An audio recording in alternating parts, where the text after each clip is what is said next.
Ikaw, Pedro, ang saligan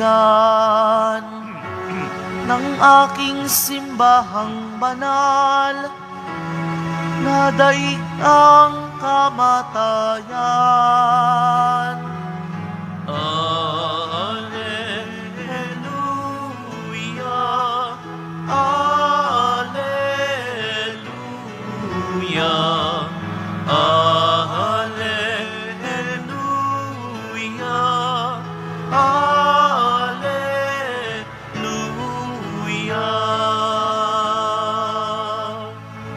Sumainyo ang Panginoon. At sumaiyo rin. Ang mabuting balita ng Panginoon ayon kay San Mateo. Papuri sa iyo, Panginoon.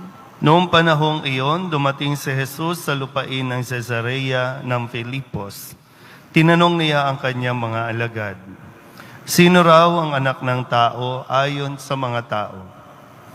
At sumagot sila, ang sabi po ng ilan ay si Juan Bautista kayo. Sabi naman ng iba, si Elias kayo. At may nagsasabi pang si Jeremias kayo o isa sa mga propeta. Kayo naman, ano ang sabi ninyo? Sino ako? Tanong niya sa kanila. Sumagot sa Simon Pedro, kayo po ang Kristo, ang anak ng Diyos sa buhay. Sinabi sa kanya ni Jesus, mapalad ka, Simon na anak ni Jonas, sapagkat ang katotohanan ito'y hindi inihayag sa iyo ng sinumang tao, kundi ng aking amang nasa langit. At sinasabi ko naman sa iyo, ikaw ay Pedro, at sa ibabaw ng batong ito ay itatayo ko ang aking simbahan, at hindi makapananaig sa kanya kahit ang kapangyarihan ng kamatayan. Ibibigay ko sa iyo ang mga susi ng kaharian ng langit. Ang ipagbawal mo sa lupa ay ipagbabawal sa langit, at ang ipahintulot mo sa lupa ay ipahintulot sa langit. Ang mabuting balita ng Panginoon. Pinupuri ka namin, Panginoong Hesukristo. Isang magandang umaga po sa inyong lahat. Sa ating pong pagdiriwang ngayon ng kapistahan ng luklukan ni Apostol San Pedro, sinabing luklukan, ito yung upuan, ito yung trono kung saan sumisimbolo sa kapangyarihan ng namumuno sa ating simbahan. Sa Ebanghelyo, narinig natin ang pagpapahayag na dahil sa ipinahayag ni Pedro kung sino si Kristo, kung sinong yung pananampalataya na magpasa hanggang ngayon ay atin pong ipinapahayag, kung kaya't minabuti at minarapan ni Kristo na si Pedro ang piliin para pamunuan ang ating simbahan. Pero malinaw, hindi si Pedro ang nagtatag ng ating simbahan. Kaya pag tinatanong, sino ba nagtatag ng simbahan nyo? Walang iba kundi si Kristo. Malinaw po ba? Yung ibang mga relihiyon, ibang mga sekta, mayroon talaga silang tinatawag na founder.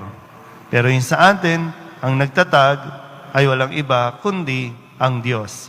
At ang naglagay ng mamumuno si Jesus. At ang unang itinilaga si Pedro. Okay pa po ba? Okay. Kaya nga, isang responsibilidad at isang misyon sa bawat isa sa atin na kumikilala, para una tigid, makilala natin si Kristo, ang poong Nazareno. Kapag nakilala mo si Kristo, hindi ito isang bagay na ipagyayabang mo, hindi ito isang bagay na para bang ikalalaki ng ulo mo, kasi ang makilala mo si Kristo at ang magpahayag ka tungkol kay Kristo ay isang kapangyarihang ipinagkakaloob ng Diyos sa bawat isa sa atin. Kaya nga, di ba, sa pamamagitan ng pangalan ni Jesus, kayang-kaya nating labanan ang anumang tukso o anumang puwersa ng kadiliman. Sa in my name, di ba? Kayang-kayang no, napalayasin ang demonyo.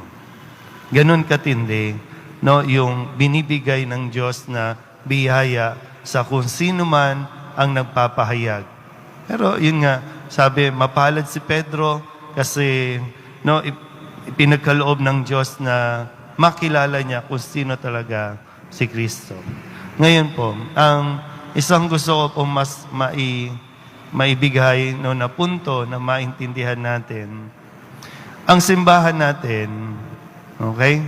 Ang simbahan, perpekto yan. Bakit? Kasi ang Diyos ang nagtatag niyan. Yung namumuno sa simbahan, yun yung medyo nagkakaroon ng kahinaan, nagkakaroon ng pagkakamali. Pero hindi yung simbahang itinatag. Kaya nga, sinisimbolo, di ba, no? Sinisimbolo ngayon yung luklukan ni San Pedro. Yung upuan, yung seat, sabihin natin, seat of power. Napalitan si Pedro, no? Mawawala si Pedro, pero yung sumisimbolo sa kapangyarihan ng simbahan, naririyan. Mawawala si Pedro, mapapalitan, hanggang sa kasalukuyan, ang nakaupo dito ay si San Francisco, ang ating Santo Papa. Kung mapapalitan din yan, may papalit pa rin. Pero yung simbahan, kahit anong mangyari, no, kahit ano pang iskandalo ang mangyari, hindi mabubuwag ang simbahan kasi ang Diyos ang nagtatag nito. At ang Diyos din ang bahalang mag-provide sa atin kung sino ang dapat na mamuno.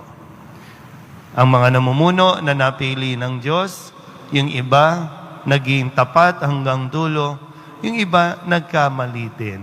At nagkakamali din ng desisyon. Kaya nga, no, hindi simpleng bagay lamang itong makilala mo si Kristo. Kaya nga ngayon sa atin, no, dito sa Archdiocese of Manila, no, tayo po ay patuloy na nagdarasal sa Diyos na pagkalooban niya tayo ng isang mamumuno o mga ngasiwa sa ating simbahan. Matapos si Cardinal Tagle, naghihintay tayo kung sino ang ibibigay, no, sa atin. At siya yung pagkakalooban ng Diyos ng kapangyarihan. No, sabi nga dito, yung kapangyarihang magpatawad, kapangyarihang mamuno. Ang ipahintulot sa lupa, ipahihintulot sa langit. Ang ipagbawal sa lupa, ipagbabawal sa langit. Ganyan ang kapangyarihang ipinagkaloob ng Diyos sa namumuno sa ating simbahan. Kaya, no, nawa, patuloy tayong magdasal at patuloy tayong sabihin na manikluhod at humingi ng tulong sa Diyos para magkaroon talaga tayo ng isang mabuti, banal at tapat na tagapangasiwa. Amen?